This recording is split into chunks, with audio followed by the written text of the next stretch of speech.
We've all been there, right? You jump into a platform, hyped up on promises of streamlined workflows and peak productivity, only to find yourself wrestling with its limitations.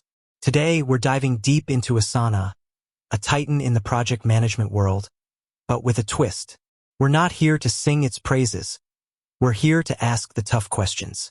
Specifically, the question that's probably been lurking in the back of your mind. What is Asana not good for? Think about it. We've all seen the glowing reviews, the Asana changed my life testimonials. But every tool has its Achilles heel, its blind spots. And ignoring those blind spots can lead to wasted time, frustration, and ultimately, a less efficient workflow. So let's cut through the noise. We're going to explore the scenarios where Asana might not be your best bet.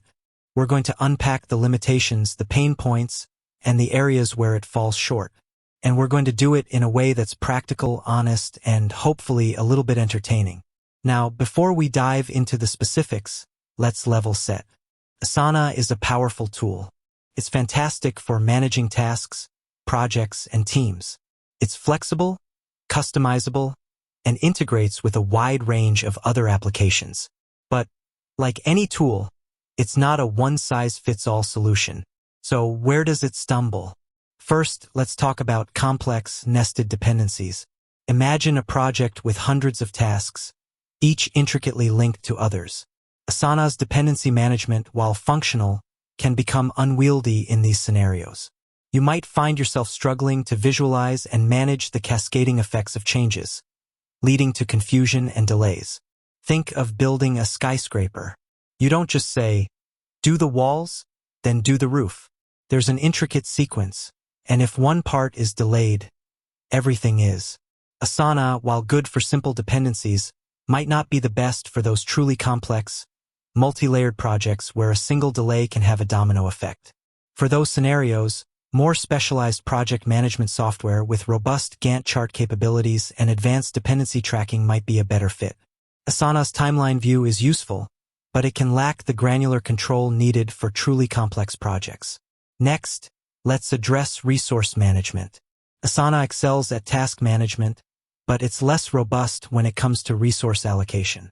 You can assign tasks to team members, but it doesn't offer a comprehensive view of their capacity or workload.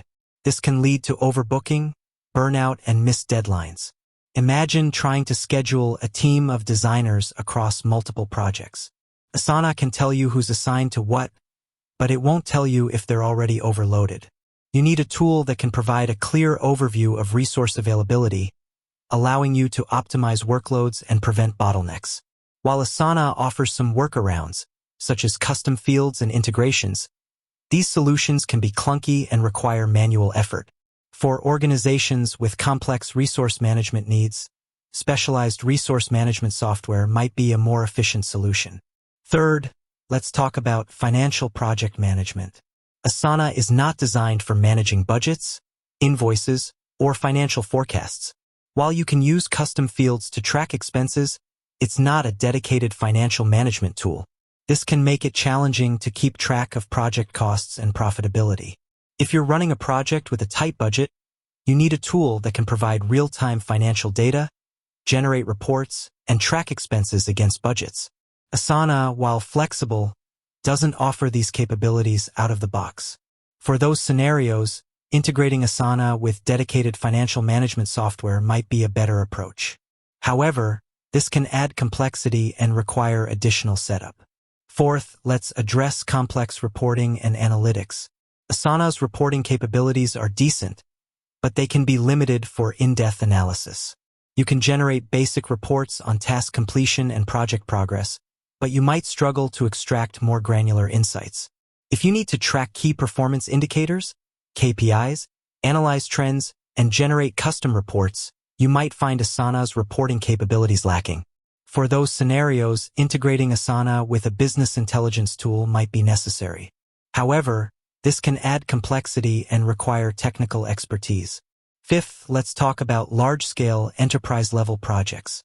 While Asana is scalable, it can become unwieldy for very large, complex projects with hundreds or thousands of users. In these scenarios, more robust enterprise project management software might be a better fit.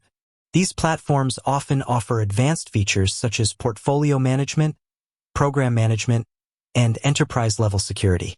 Asana, while powerful, might not be designed to handle the complexities of these large-scale projects. Think about a global company with thousands of employees and hundreds of projects. They need a system that can handle complex workflows, manage multiple teams, and provide enterprise-level security. Asana, while scalable, might not be the most efficient solution for these scenarios. With that said, thanks for watching, and until next time.